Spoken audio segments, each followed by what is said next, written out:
¿Listos? No hurtarás. ¿Otra vez? No hurtarás. Amén.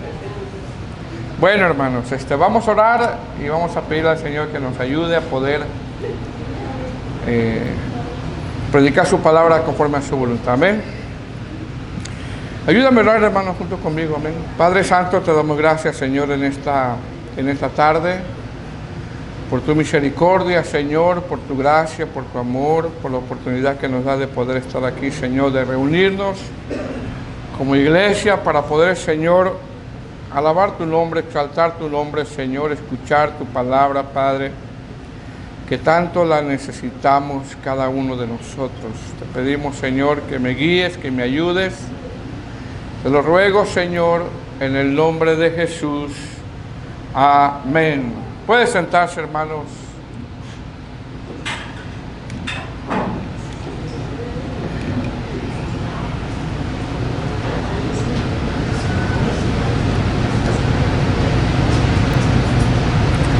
Bueno, mis hermanos, una vez le damos la bienvenida a los jóvenes que nos acompañan, amén, con nuestro hermano Gustavo, espero que nos sigan acompañando, amén.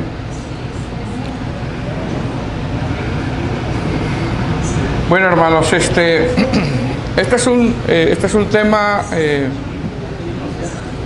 un poquito confrontativo que vamos a hablar el día de hoy, así que le pido que se distraiga lo menos posible, que camine lo menos posible, que vaya al baño lo menos posible, a menos que no sea emergencia, ¿ok? Que hay muchas distracciones a veces, amén. Aparte porque se está hablando la palabra de Dios, ¿ven? Bueno, hermanos, estamos en el libro de Éxodo, donde nos hemos detenido, hermanos, un poco de tiempo. Este libro ya llevamos algunos meses abordándolo y nos hemos quedado aquí en los 10 mandamientos. ¿Quién se sabe los 10 mandamientos? ¿Quién se acuerda de los 10 mandamientos? ¿Se acuerdan, hermanos? Ya vimos algunos, ¿verdad? Número 1, no tendrás dioses ajenos, que tiene que ver con no pongas a nadie antes que a Dios, tu esposa, tu esposo, tus hijos, un ministerio, trabajo, lo que sea. Número 2, no te harás imágenes, muy similar. Número 3, no tomarás el nombre de Jehová tu Dios en vano. Habla de no jurar, habla de también el famoso Dios me dijo. Tenemos que tener mucho cuidado con eso. Número 4, guardarás el día de reposo. Acuérdate del día de reposo. Ese ya lo vimos en un tema, en un viernes. Número 5, honra a tu padre y a tu madre. ¿Se acuerdan de ese tema, hermanos? Honra a tu padre y a tu madre. Habla de cuidar. Ya le eché una llamadita a sus papás. Ya les mandó un envío, ¿verdad? Que de repente podemos ser hijos ingratos, ¿verdad, hermanos? Que no nos acordamos de los padres. 6, no matarás. Y estuvimos hablando de que esto tiene que ver con matar físicamente, pero también hablamos un poquito del aborto y también tiene que ver con perforar el corazón de alguien en el sentido de lastimar la vida espiritual de alguien. Número 7, no cometerás adulterio. Se lo vimos la clase pasada, hace 2 domingos. Habla de un adulterio físico, pero también espiritual. Y el día de hoy es número 8, no hurtarás, que es nuestro tema, y luego sigue, no darás falso testimonio, y el último, no codiciarás la casa de tu prójimo, no codiciarás la mujer de tu prójimo, y habla de la codicia, amén. Bueno, la pregunta es, hermano, en el tema de hoy, de no hurtarás, la pregunta es, ¿quién no ha robado algo? ¿Quién puede decir, yo nunca he robado nada? Bueno, ahorita vamos a ver, ¿verdad? Bueno, hemos hecho mención, hermano, a través de este libro, ¿verdad? Hemos estado haciendo mención que el libro de Éxodo es una bella historia de redención, donde vemos varias tipologías nosotros. Por ejemplo, Egipto representa una tipología del mundo, Faraón es una tipología del adversario, la esclavitud es una tipología del pecado, Moisés es una tipología de nuestro Señor Jesucristo, el pueblo de Israel es una tipología de la iglesia y la salida es una tipología de la redención, ¿verdad? Entonces, si el Señor nos ha sacado del mundo, quiere decir que hay cambios en la vida de nosotros. Hemos mencionado, hermano, cómo Dios trata con el corazón duro de Faraón, porque Dios trata con los corazones duros. Y vimos cómo Dios azota a Egipto con 10 plagas, hermano, que cada plaga representa a un falso Dios. Hemos visto también que después de la última plaga, que es la muerte de los primogénitos, ya la vimos cada una de ellas, Israel sale. Israel, hermano, ha visto muchos milagros que en la teología ya lo hemos hecho mención, ¿verdad? Se le conocen como milagros, como casos únicos, por ejemplo, que el mar se abra, que salga agua de la roca, la columna de fuego de noche, la columna de nube en el día. Y bueno, Israel, hermano, ha visto muchos milagros, muchos milagros. Más adelante, Moisés recibe un buen consejo de su suegro, Jetro, y después de 3 meses, hermano, llegan a Sinaí, y en Sinaí, hermano, se hace la estancia un poquito más larga, ya que en Sinaí a Moisés se le dan lo que nosotros conocemos como los 10 mandamientos, o el decálogo, y toda la ley. Es ahí donde se le entrega a Moisés los 10 mandamientos y la ley. Ahora, ¿cuál es el propósito de estos mandamientos y de la ley que se le entrega a Moisés? Bueno, ya lo hemos dicho, ¿verdad? Uno de ellos es que este pueblo sea diferente. Este pueblo sea diferente y también que conozcan a Dios. ¿Por qué? Porque ya lo hemos repetido, la mejor forma de conocer a Dios, la mejor forma de conocer sus atributos, su carácter, es a través de la palabra del Señor. Amén. Esa es la mejor forma de conocer al Señor. Y en este capítulo 20 el Señor comienza, repito, a darle a Moisés lo que nosotros conocemos como el decálogo o los 10 mandamientos. Entonces, en este tema, hermano, es un tema un poquito, bueno, no sé si de repente confrontativo, ¿verdad? Porque volvemos a la pregunta, ¿verdad?, con la que empezamos. ¿Quién no ha robado algo? A ver, hagamos cuenta, ¿verdad? ¿O quién no ha pedido algo prestado y no lo ha devuelto? Quiero que sepa que eso está en la palabra, ¿eh? ¿Quién ha pedido algo prestado, hermano? Una herramienta, algo, no sé. Y no lo ha devuelto. Bueno, mire, hermano, la palabra hurtar o robar, la Real Academia Española lo traduce como quitar, fíjese, quitar, o tomar algo con violencia, o tomar algo a la fuerza. Entendemos que eso es robar. El mandamiento que vamos a tratar el día de hoy, ¿verdad? Mas, sin embargo, a pesar de que la traducción para hurtar tiene que ver con quitar o tomar algo con violencia o tomar algo a la fuerza, esta palabra hurtar en hebreo es ganab, que se traduce como engañar. Se traduce como engañar, como estafar o como defraudar con el fin de quitar algo. Entonces, con esto entendemos, hermanos, que mucha gente no necesita para robar, quitar algo con violencia, sino robar también tiene que ver con usar el engaño con el fin de quitar algo. ¿Sí me estoy explicando? Entonces, rápidamente nosotros cuando nos vamos a la palabra hurtar o robar, pues se nos viene la idea, se nos viene a la mente de alguien con una pistola, ¿verdad? Y te está quitando algo a la puerta. O de alguien que se mete a una casa y está robando algo, pues está tomando algo que no es de él, ¿verdad? Pero interesante que esa palabra hurtar, no hurtarás, que es una restricción que nos da el Señor, entendemos que tiene que ver también en la palabra hebrea, que se traduce como engañar, estafar o defraudar. Entonces, desde ahí entendemos nosotros que no se necesita hacer violencia para robar, sino engañar también para quitar algo. Engañar para quitar algo. Ahora, ¿será que todo lo que estamos aquí en algún momento de nuestra vida hemos robado? Si usted dice que no, hermano, gloria a Dios. Mas, sin embargo, se lo digo de otra manera, ¿verdad? ¿Será que todo lo que estamos aquí en algún momento de nuestra vida hemos pedido algo prestado, que los $5, que los $20, que los $30, y no lo hemos devuelto. Bueno, eso es robar.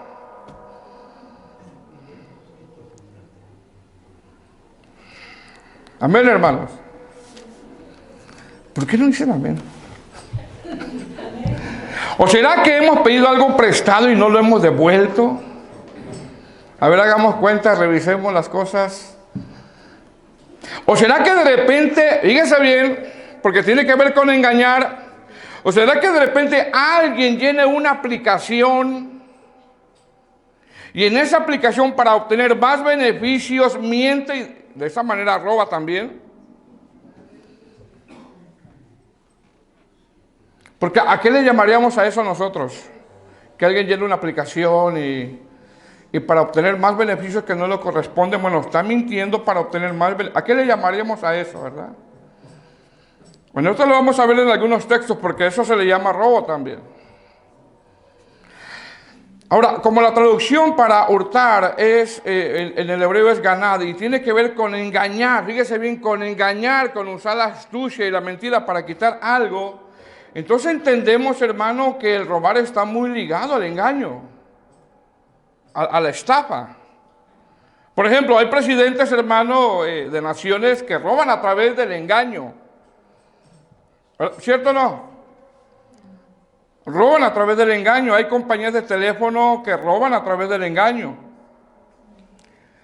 Pedir algo prestado y no devolverlo es robar. Y se usa el engaño cuando uno dice, bueno, yo te lo devuelvo la semana, pero no le dice qué año, ¿verdad?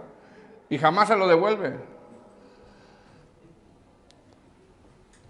Los predicadores de la prosperidad roban y usan el engaño con los famosos pactos. Televisoras supuestas cristianas roban como enlace. Yo no sé cómo hay cristianos que ven todavía esos programas de enlace en las maratónicas. Eso no lo entiendo yo, ¿verdad? En el año 1503 y al 1530, un monje católico llamado Johann Texel vendía indulgencias robándole a la gente. Y tenía un lema. El lema decía, en cuanto a la moneda caiga en el ofrendario, su familiar salta del purgatorio. Que entendemos que no existe el purgatorio. Entonces, el hurtar, hermano, aunque significa quitar algo con violencia, esta palabra en hebreo está muy ligada al engaño, al fraude, a la mentira, con el propósito de obtener algo. Por ejemplo, en un trabajo ponerse horas de más es robar. Se usa el engaño. Llevarse los tenedores del restaurante es robar.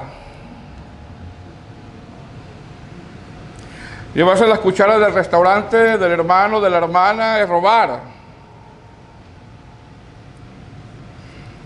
Hay que devolver esos toppers.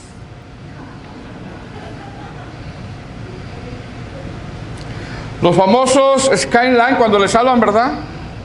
No sé si así se pronuncia. Son llamadas de estafadores que te roban a través del engaño.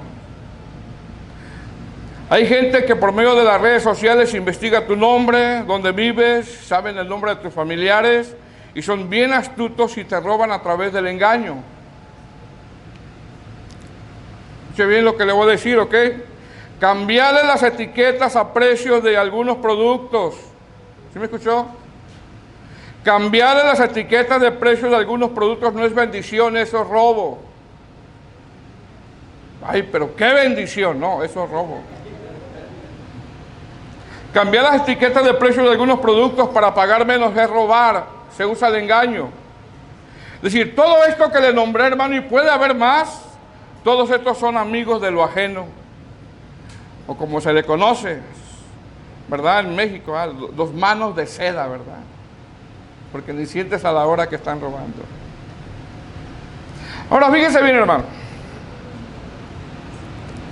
¿Por qué estamos hablando de esto entre los cristianos, pues?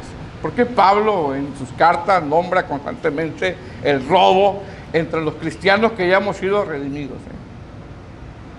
Bueno, mire bien. En algunas calles o comunidades hay anuncios. Ahí por donde yo vivo hay un anuncio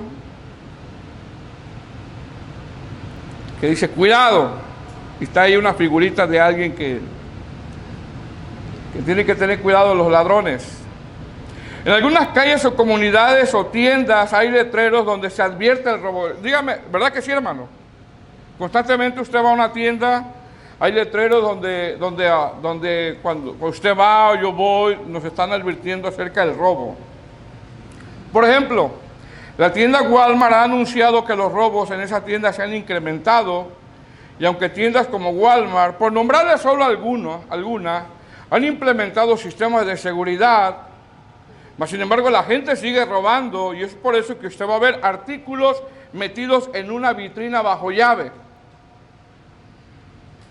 A cualquier pasillo donde uno va, lo están vigilando, hay cámaras donde sea. Donde sea hay cámaras. En esas tiendas como Walmart, si alguien se roba un champú que cuesta $10, eso le podría costar a la persona desde 4 meses hasta 2 años de prisión, si es la primera vez. Y yo no digo que esto lo digo para que la piense, porque yo sé que usted no lo hace. Amén. Ahora, este mandamiento, no hurtarás, hermano, no solamente lo vemos en Éxodo 20, versículo 15, sino también lo vemos a través de toda la Biblia. Lo vemos en Levítico, lo vemos en Proverbios, lo vemos en Jeremías, lo vemos en el Nuevo Testamento, donde el Señor, hermano, está poniendo más y más restricciones para entender, fíjese bien, hermano, la gravedad de este pecado. Porque aunque nadie nos vea, el Señor nos está viendo. El Señor nos mira. Por ejemplo, estamos en Éxodo 20, ¿verdad? Vamos a Éxodo 22. Dele vuelta a su hoja de su Biblia. ¿Qué dice arriba en su Biblia? Como título, leyes sobre la restitución. Ahora, fíjese bien, hermano.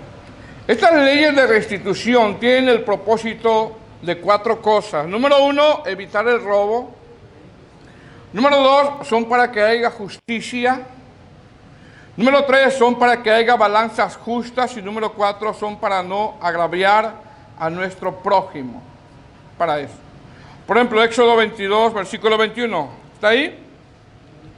Dice, cuando alguno hurtare buey u oveja y lo degollare o vendiere, porque el buey, dice, por aquel buey pagará 5 bueyes y por aquella oveja 4 ovejas.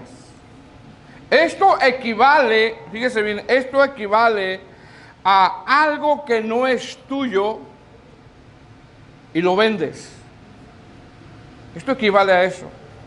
A algo que no es tuyo, a algo que no es mío y lo vendemos. Versículo 5. No vamos a ver todo, ¿verdad? Porque vamos a ver un ejemplo en el Nuevo Testamento de unos hermanos que se estaban defraudando. Versículo 5. Si alguno hiciere, fíjese lo que dice, si alguno hiciere pastar en campo o viña y metiere su bestia en campo de otro, de lo mejor de su campo y de lo mejor de su viña, pagará. Fíjese lo que está diciendo, ¿Qué es esto? Esto, hermano, es una forma de robar el pastizaje de su prójimo.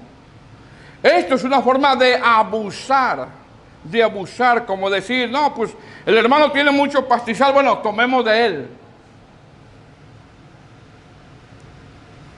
Ahora, fíjese bien, hermano, hay algunos comentaristas en este texto que interpretan que este mandamiento de meter animales a los pastizales de vecinos no es porque la persona no tuviera terreno o pastizal, no, sino que esta persona era perezosa y al no trabajar su tierra, su heredad, no producía pastizal, y lo que hacía era de que metía sus animales en el pastizal del vecino. Es decir, esta persona era floja. Esta persona no quería trabajar, y al no querer trabajar, ¿qué es lo que hace? ¿Agarraba de qué? Agarraba de lo ajeno. Versículo 7. ¿Vamos ahí? ¿Vamos a ir, hermanos? Dice, cuando alguno diere a su prójimo plata o alhajas, ¿a qué, hermanos? A guardar. Y fuere hurtado de la casa de aquel hombre, si ladrón fuese hallado, pagará el doble. Verso 8, si ladrón no fuese hallado, entonces el dueño de la casa será presentado a los jueces para que se vea si ha metido, ¿qué, hermanos? Su mano en los bienes de su prójimo. Yo creo que esto se entiende bien, ¿verdad? Supongamos que si alguien le da dinero a guardar, hermano, mira, guárdame este dinero. Y el dinero, hermano, es muy tentativo. Dice, y si fuera hurtado de la casa de aquel hombre, y si ladrón fuera hallado, pagará el doble. Si ladrón no fuera hallado, entonces el dueño de la casa será presentado a los jueces para que se vea si ha metido su mano en los bienes de su prójimo. Fíjese bien. ¿Cuál consejo podemos nosotros tomar aquí, hermano? Pues no trate de guardar dinero que no es de usted. O no tratemos. Amén. Éxodo 22:9. Fíjese bien, en Éxodo 22:9, ¿qué dice al principio? Dice, en toda clase de fraude. Y empieza a nombrar ahí sobre el buey, sobre el asno, sobre la oveja, ¿verdad? En toda clase de fraude, sobre buey, sobre asno, sobre oveja, sobre vestido, sobre toda cosa perdida. Cuando alguno dijere, esto es mío, la causa de ambos vendrá delante de los jueces, y el que los jueces condenará pagará el doble de su prójimo. Si alguno hubiere dado a su prójimo asno, buey, oveja o cualquier otro animal a guardar, y éste muriera o fuese estropeado o fuese llevado sin verlo a nadie, juramento de Jehová habrá entre ambos, de que no metió su mano a los bienes de su prójimo, y su dueño lo aceptará, y el otro no pagará.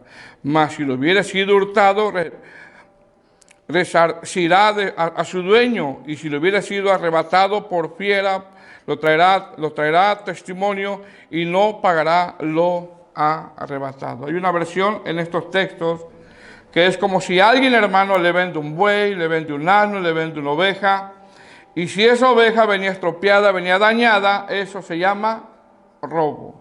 ¿Cómo lo podemos aplicar en este tiempo? Es como si yo le vendo un carro a un hermano, y el carro yo sé que está dañado, yo sé que le falla la transmisión, yo sé que tiene unos ruidos medio raros, y le digo que corre muy bien, y más de bajada, ¿verdad?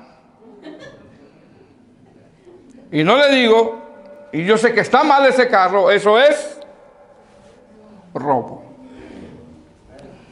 Eso es robo. Versículo 25.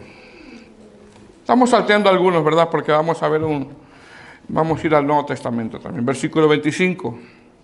¿Lo tiene? Dice, cuando prestares dinero a uno de mi pueblo, al pobre que está contigo, no te portarás con él como logrero, ni le impondrás usura. ¿Sí entiende esto, verdad, hermano? ¿Entiende esto? ¿Qué es esto? Es que cuando tú le prestes dinero a alguien, no le cobres intereses. Mira lo que dice, si tomares en prenda el vestido de tu prójimo a la puesta del sol, ¿qué, hermanos? Ahora, yo cuando leía este texto, hermano, cuando dice, si tomares en prenda el vestido de tu prójimo, está hablando de un vestido, está hablando de un abrigo, ¿verdad? Usted podría decir, hermano, yo podría decir, bueno, el hermano tiene muchos abrigos, le sobran los abrigos. Más sin embargo, hermano, Dios lo ve como algo serio, el no devolver las cosas. Dios lo ve como algo serio, el no devolver las cosas. Uno podría decir, es un abrigo, pero Dios lo ve como algo serio, el no devolver las cosas. ¿Por qué? Porque eso se le llama como robo. Amén. Así de que si alguien se llevó la chamarra de alguien, ya regrésesela. Proverbios 29:24, se lo voy a leer. Bueno, si lo quiere buscar, búsquelo. Proverbios 29:24. Dice, el cómplice del ladrón aborrece su propia alma, pero dice el cómplice del ladrón aborrece su propia alma, pues oye la imprecación y dice, y no dice nada, se queda callado. Decir, fíjese bien, hermano, decir, si usted escuchas a un hermano que está llenando un papel y tú sabes que está mintiendo para obtener más beneficios y no se lo dices, tú estás participando en ese robo. Estás participando en ese robo.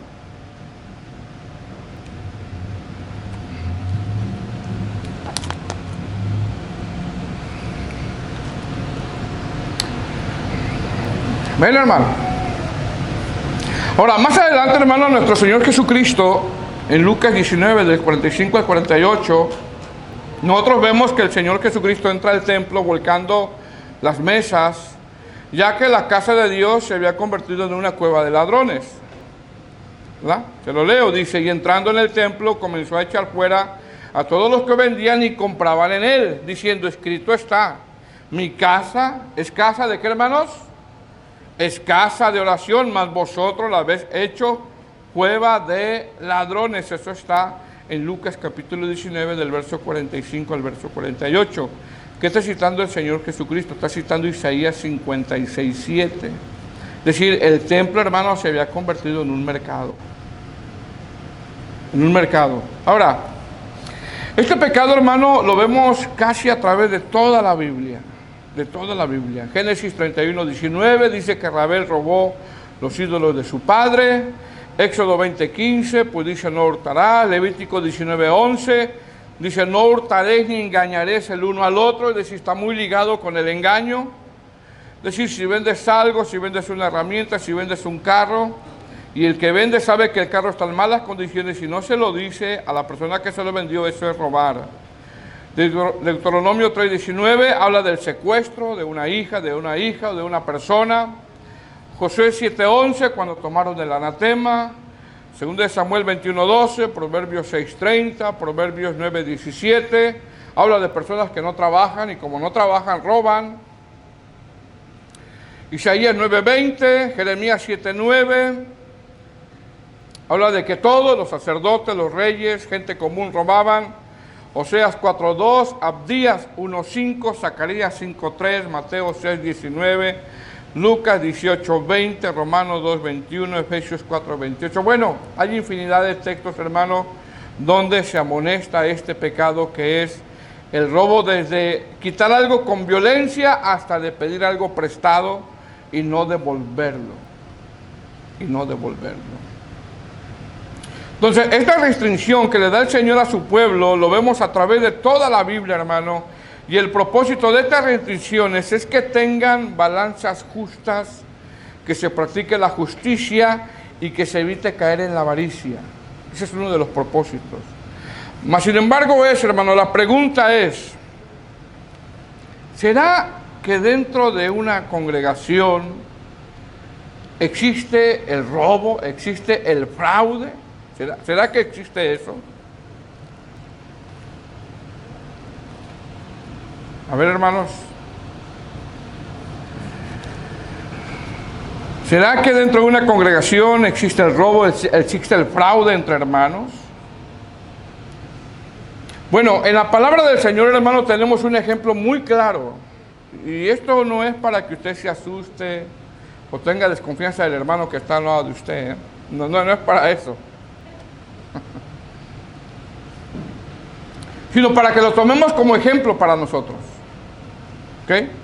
Entonces, en la palabra del Señor, hermano, tenemos un ejemplo muy claro, como dentro de una congregación, fíjese bien, había hermanos que se estaban estafando entre ellos, que estaban defraudando entre unos y otros. ¿Verdad? Repito, y esto no es para que desconfíe de los hermanos, no, sino para que tomemos en cuenta que es un pecado grave. Y esto tiene que ser ejemplo para nosotros. Mire, vamos a 1 Corintios capítulo 6, que es donde nos vamos a quedar un poquito ahí.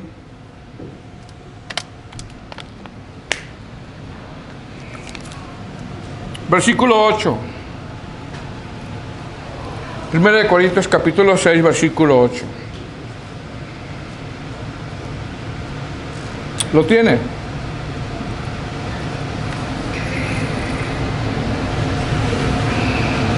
Dice la palabra del Señor en 1 Corintios capítulo 6, versículo 8. Dice, pero vosotros cometéis el, ¿qué, hermanos? Agravio. ¿Y qué? Y defraudáis. ¿Y esto a quiénes? A los hermanos.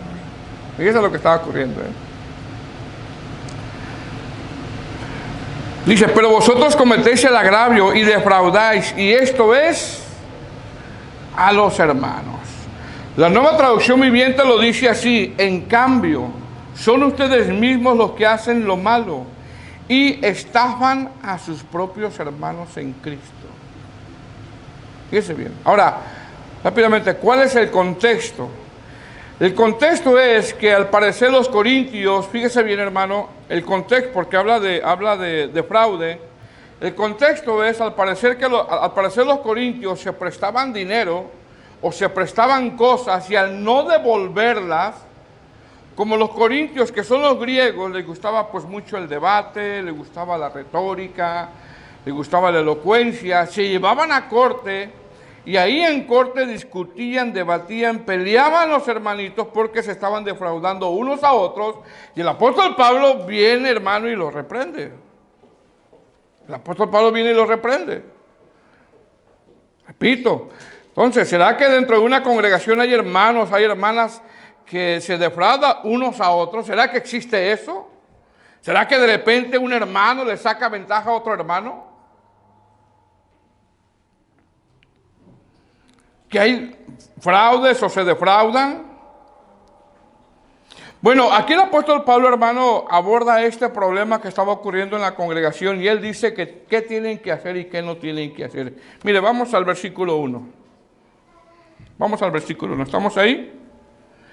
Capítulo 6, versículo 1. ¿Lo tiene?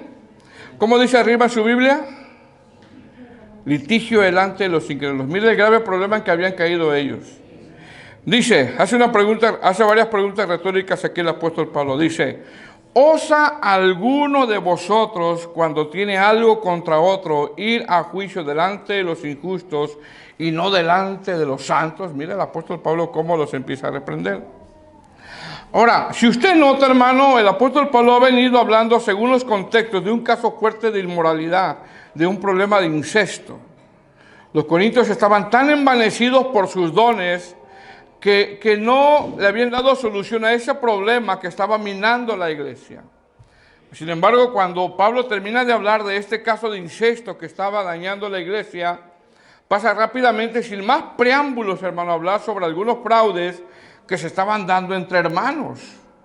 El apóstol Pablo en esta reprensión no les dice, hermanos corintios, yo quiero hablar de algo, quiero arreglar este asunto. No, rápidamente el apóstol Pablo va al grano y les aborda el tema, y lo primero que dice es, ¿osa alguno de vosotros? Fíjese cómo lo dice, Rápidamente, cuando termina de hablar del caso fuerte de inmoralidad, en el capítulo 5 y en el verso 13, rápidamente en el verso 1, rápidamente él empieza a abordar este problema. Repito, y lo primero que dice es, ¿osa alguno de vosotros que tiene algo contra otro ir a juicio delante de los injustos y no delante de los santos? Dice cómo empieza a abordarlo él. Es decir, el apóstol Pablo, hermano, usa esta palabra, aunque él no se asusta, lo usa con un asombro, como decir, ¿puede ser alguien que sea tan atrevido? Esta palabra osa es lo que significa. Puede ser que sea alguien tan atrevido, puede haber un hermano tan atrevido, tan caradura, que tiene algo con otro hermano, y en vez de arreglar sus asuntos dentro de la congregación, lo lleve a corte delante de un juez injusto. Puede haber alguien dentro de la congregación que se estén robando, defraudando el uno al otro, y en vez de que arreglen sus asuntos dentro de la iglesia, vayan a tribunales seculares. Mire, hermano, Pablo, hermano, está sorprendido. Y él dice, ¿osa alguno de vosotros? ¿Hay alguien tan atrevido que se defraude y en vez de que arreglen sus problemas entre ellos, vayan y se demanden en tribunales seculares? ¿Qué estaba pasando aquí, hermano? ¿Sabe lo que estaba pasando? Lo que estaba pasando es que estaban ventilando sus problemas delante de los incrédulos. Eso es lo que estaba pasando aquí en la iglesia. Y mire bien, hermano, en Corintio había tribunales que se le conocía como asientobema, donde eran lugares públicos. Eran lugares muy concurridos y donde algunos venían a pleitar delante de un juez, y la gente, hermano, de esa ciudad se entretenía viendo los pleitos legales que había en ese lugar. Entonces, repito, ¿qué estaba pasando en la iglesia? Lo que estaba pasando es que algunos hermanos se estaban defraudando unos con otros, y para arreglar ese asunto, el hermano defraudado le decía al otro que no pagaba, le decía, hermano, pues como no me has pagado, pues ¿sabes qué? Allá mira en la 24, allá nos vemos. Allá nos vemos en la corte.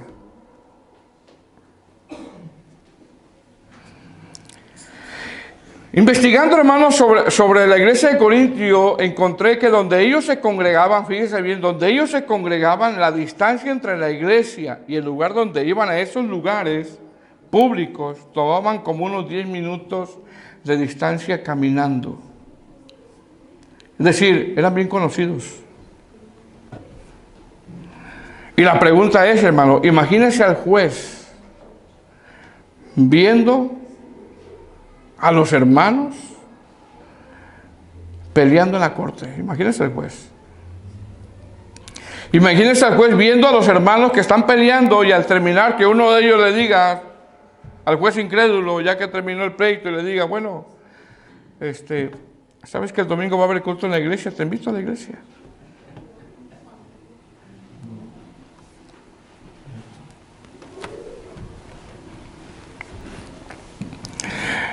Dice el verso 1, estamos ahí. ¿Osa alguno de vosotros cuando tiene algo contra otro ir a juicio delante de los incrédulos y no delante de los santos?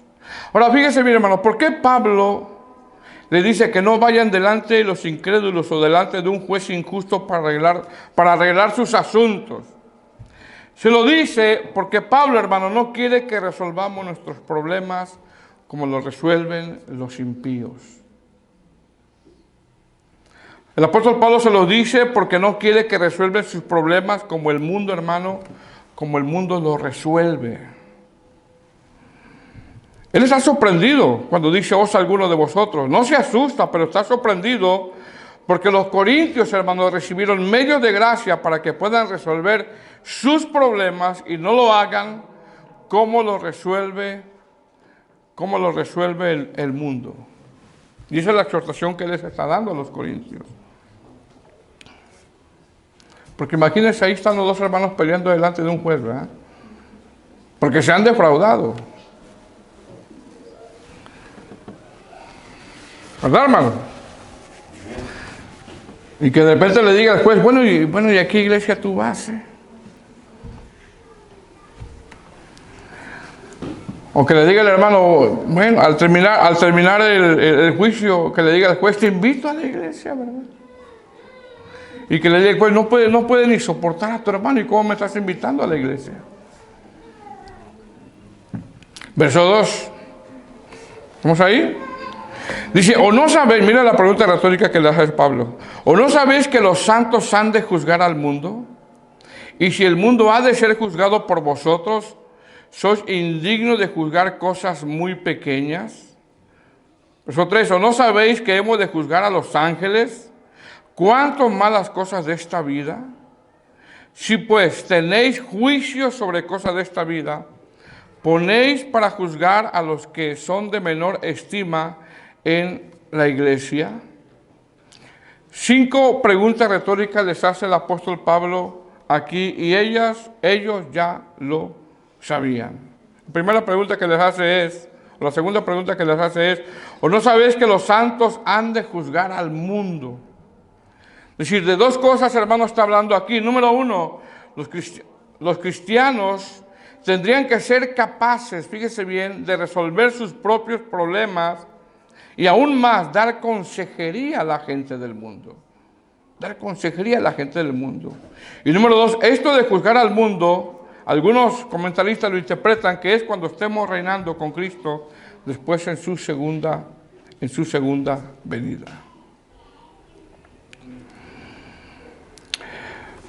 Verso 4. Si pues tenéis juicios sobre cosas de esta vida, ponéis para juzgar a los que son de menor estima en la iglesia.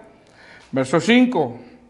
Para avergonzarlo lo digo, pues que no hay entre vosotros sabio, ni aun uno que pueda juzgar entre sus hermanos, sino que el hermano con el hermano, ¿qué pasa, hermanos? Pleitea en juicio, y esto antes los incrédulos. Verso 7.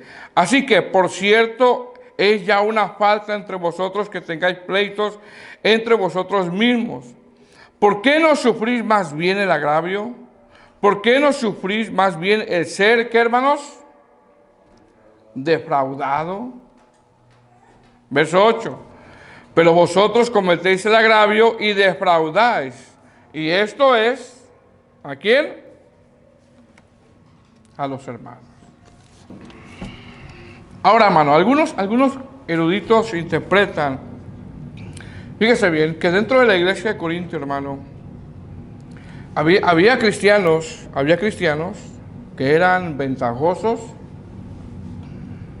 que eran oportunistas, que veían la necesidad de alguien y que eran tramposos. Verso 9, mire cómo concluye Pablo. ¿No sabéis que los injustos no heredarán el reino de Dios? No erréis, ni los fornicarios, ni los idólatras, ni los adúlteros, ni los afeminados, ni los que se echan con varones, ni los ladrones, ni los ávaros, ni los borrachos, ni los maldicientes, ni los estafadores heredarán el reino de Dios. Verso 11. Y esto erais, dice el apóstol Pablo, erais algunos. Estos erais algunos, mas ya habéis sido lavados, ya habéis sido santificados, ya habéis sido justificados en el nombre del Señor Jesús y por el Espíritu de nuestro Dios. 6 cosas habían olvidado los corintios. Número 1, que los santos habían de juzgar al mundo. Número 2, que la iglesia juzgará a los ángeles. Número 3, que se debe de juzgar con sabiduría. Número 4, que el solo hecho de pelear ya era una falta. Número 5, que tales prácticas de defraudar, de engañar, le pertenecen a los impíos. Y número 6, que ya ellos habían sido lavados en Cristo. Entonces, este mandamiento, hermano, de no hurtarás, no solamente tiene que ver con quitar algo con violencia, no, sino que tiene que ver con engañar, tiene que ver con mentir, tiene que ver con sacar ventaja, tiene que ver con no devolver algo prestado, ya sea dinero, una herramienta, algo. Tiene que ver también con la pereza. Fíjense qué tremendo. Al no trabajar, ¿qué pasa? Se roba. ¿Qué quería Dios de su pueblo? Que es un pueblo diferente. Amén.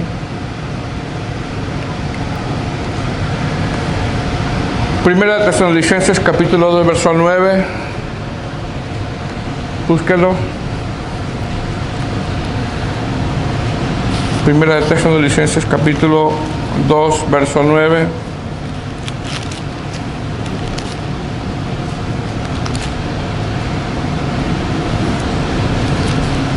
¿Lo tiene?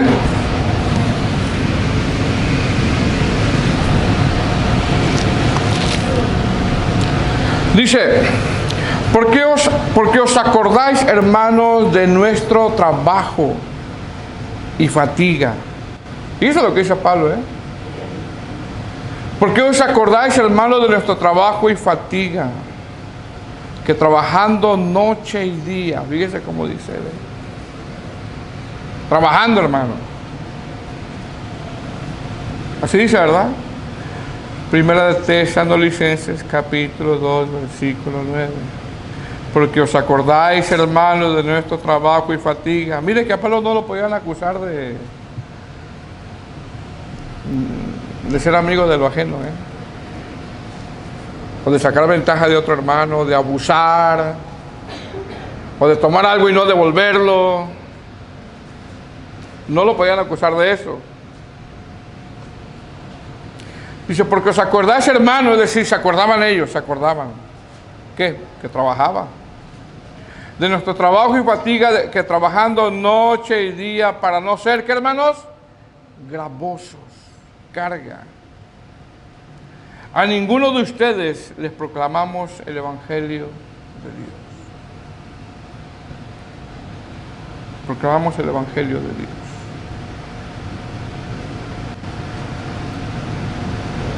Cuando nosotros, hermanos, examinamos bien la palabra no hurtarás y entendemos, hermano, que tiene que ver con no solamente tomar algo con violencia o tomar algo a la fuerza, cuando entendemos que tiene que ver con el engaño, con el mentir, ¿verdad? Con el estafar, con el fin de quitar algo. Entendemos que mucha gente no necesita para robar, quitar algo con violencia, sino solamente usa el engaño con el fin de robar. Y quizás para nosotros, hermanos, fíjese bien, no sé, ¿verdad? Pero quizás para nosotros tomar algo de alguien o pedir prestado algo y no devolverlo, quizás para nosotros, bueno, pues es el hermano, ¿verdad?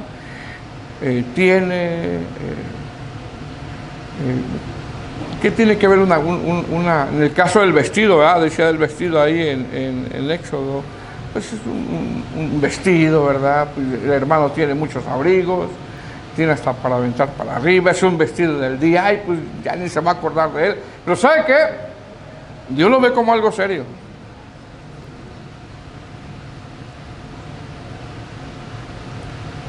El no devolver las cosas.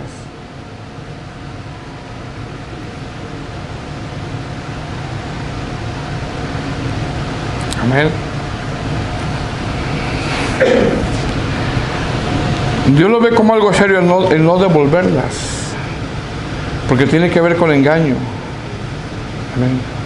Repito, ponerse más horas en el trabajo, de robar, llevarse cosas aún pequeñas, que pueden ser insignificantes.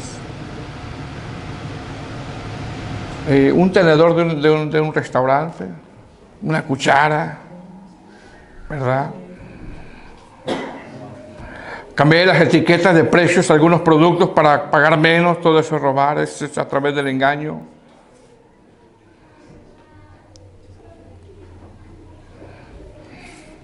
Y todo esto, hermano, el Señor lo pone porque el Señor quiere evitar el robo, quiere que haya justicia, quiere que haya balanzas justas y tiene el propósito de no agraviar a nuestro prójimo. Amén. Así de que, hermano, que si el día de hoy pues se acordó, ¿verdad? De que no ha devuelto algo, yo me empecé a pensar, ¿verdad? Que a lo mejor tengo algo por ahí que no he devuelto, ¿verdad? Entonces meditemos. Amén. Meditemos. Porque para nosotros puede ser simple, pero para Dios.